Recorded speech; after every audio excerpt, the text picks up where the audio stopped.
Hello! Welcome to my channel. Huwag kalilimutan mag-subscribe, mag-likes at mag-share sa aking mga videos. Ang pag-uusapan natin ngayon ay tungkol sa pag-aabuso ng mga congressman sa kanilang maliit na kapangyarihan, na kung saan ginagawang panakot nila ang contempt power ng Kongreso. Sa totoo lang, ang mga karamihan dyan ay hindi mga abogado. Ni first year ng law ay hindi nag-aral pero sa kay-abangan eksperto. Maski hindi ka nagtapos ng abogado at wala kang alam sa batas ay pwede ka nang maging congressman basta't may pera ka lang kumandidato ay congressman ka na, bayaran mo ang mga bobotante, ayos na ang boto-boto. Pero ang mag-aral ng law ay hindi mo yan mababayaran sa law school at mas lalo na hindi mo mababayaran ang Supreme Court. Dahil sa wala silang alam sa batas ay binoboli nila ang kanilang mga resource person. Kagaya na lang kay Harry Roque na inisyuhan nila ng warrant of arrest dahil kinontempt nila. Inggit lang kayo kay Harry Roque dahil si Harry Roque ay nagtapos ng abogado. Kayo, anong natapos ninyo kurso? Kurso ng mga tamad na pagtulog at paggising mo pasado ka.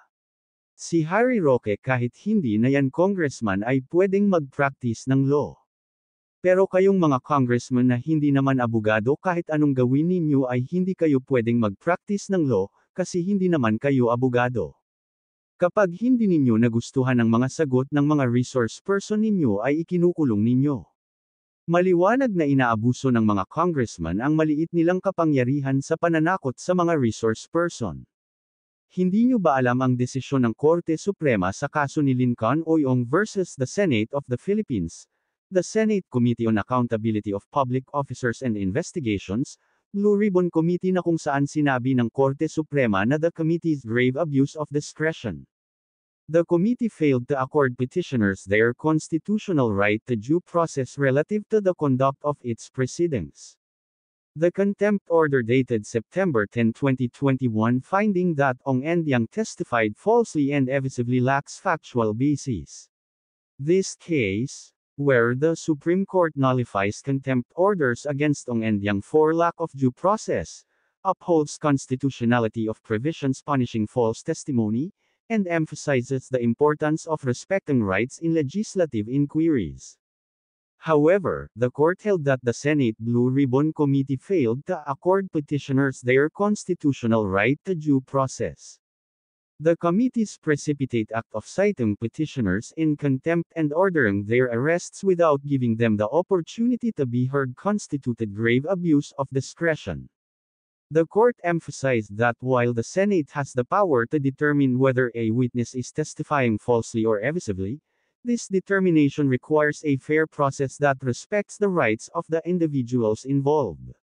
The court also found that the phrase, testifies falsely or evasively, is not vague and can be understood by any person of common intelligence.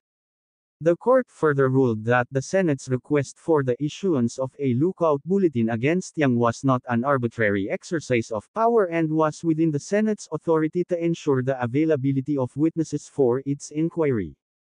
Dahil sa karamihan sa mga congressman ay hindi mga abogado, kaya hindi nila alam ang mga katulad nitong desisyon ng Korte Suprema sa kaso ni Ong versus Senate of the Philippines. Kaya kayong mga bobotante, sa susunod na eleksyon iboto ninyo ang mga kakandidato na may alam sa batas tulad ng mga abogado, hindi mga artista, broadcaster, pulis at kung sino-sino pang mga Pancho Polato na mga wala naman alam sa batas, nagdudunong-dunungan, wala naman alam, ni first year ng law ay hindi nag-aral pero sa kay-abangan eksperto. Kaya tama si Harry Roque kung bakit siya nagtatago dahil hindi na tama ang ginagawa ng mga congressman. Hanggang dito na lang ang video na ito. Thank you for watching.